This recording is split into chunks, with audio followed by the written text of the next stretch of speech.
ইন্টেরিয়ম government একটি সুন্দর এবং মানবিক সমাজ এবং রাষ্ট্র গঠন করার উদ্যোগ নেবেন, সেই প্রত্যাশা ব্যক্ত করে শেষ করছি। আল্লাহ হাফেজ। বাংলাদেশ জিন্দাবাদ, বাংলাদেশ জামাত ইসলামী জিন্দাবাদ। সম্মানিত উপস্থিতি, মহানগর আমিরের বক্তব্যের পরে আমাদের শান্তিপূর্ণভাবে সুন্দরভাবে সুশৃঙ্খল মিছিল হবে। আপনারা নেতৃবৃন্দ যে নির্দেশনা দিবেন সে আলোকে আপনারা মিছিল করবেন। এই পর্যায়ে আজকের এই সমাবেশে বক্তব্য রাখার জন্য অনুরোধ করছে আজকের এই সমাবেশের সংগ্রামী সভাপতি বাংলাদেশ জামাত ইসলামের কুমিল্লা মহানগরের সংগ্রামী আমির কেন্দ্রীয় কর্মপরিষদ সদস্য কুমিল্লা সরাসরের জামাত মনোনীত প্রার্থী জনাব কাজী দিন মোহাম্মদ।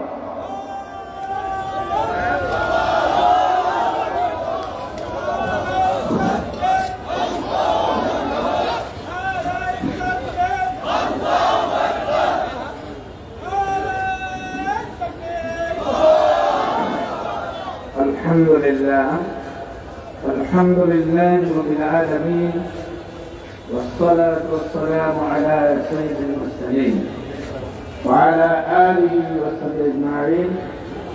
বাংলাদেশ জামাত ইসলামী কুমিল্লা মহানগরী শাখার উদ্যোগে আয়োজিত আজকে 5 দফা দাবি আদায়ের লক্ষ্যে আজকের বিক্ষোভ সমাবেশে উপস্থিত মহানগরীর সম্মানিত সেক্রেটারি জনাব মাওলানা মাহবুবুর রহমান, অ্যাসিস্ট্যান্ট সেক্রেটারি জনাব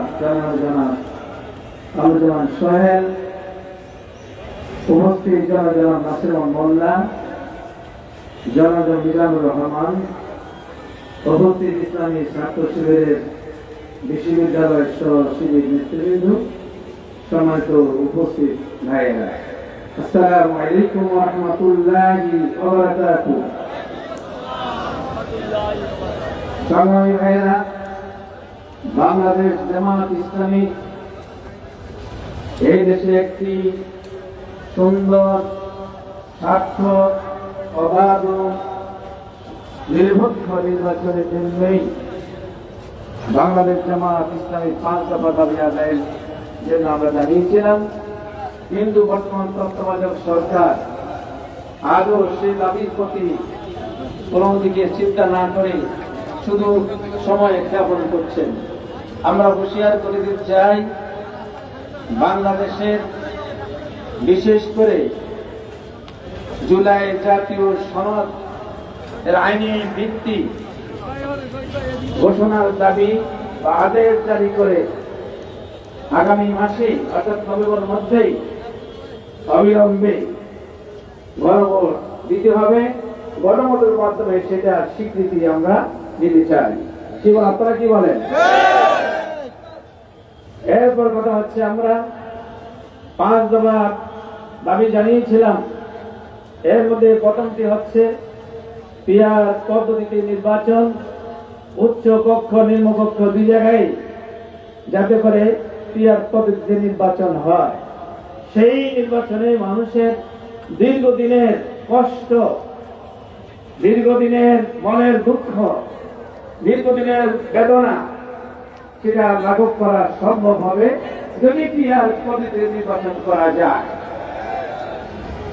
যদি নির্বাচনে পিয়ার পদ্ধতি অবলম্বন করা না হয়, আবারও সেই ফ্যাসিস্ট সরকার যা করেছিলেন সেটা আবারও সামনে এসে যেতে পারে। এজন্য পিয়ার পদ্ধতি নির্বাচন হলে আনুপাতিক হারে, সংখ্যাধিক হারে প্রত্যেক দলেরই নির্বাচনে আসন পাবে এবং একটি গ্রহণযোগ্য এবং দেশের মানুষের স্বার্থের জন্যই একটি জাতীয় সংসদ সেখানে তৈরি করা সম্ভব হবে।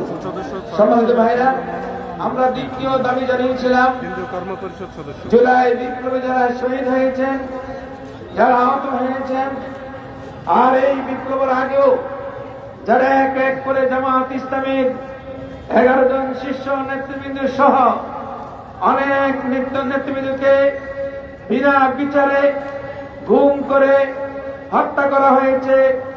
এজন্য জুলাই সনদের সাথে যারা বিপ্লবে সামিল হয়েছিলেন তাদের সহ সকল গণহত্যার বিচার দৃশ্যমান হতে হবে। মানুষের বড় আশা আকাঙ্ক্ষা দৃশ্যমান বিচার করলেই তাহলে আগামীতে আর ফ্যাসিস্ট জন্ম নেবে না, আর আগামীতে চাঁদাবাজ তৈরি হবে না, ভোট কেন্দ্র দখল হবে না।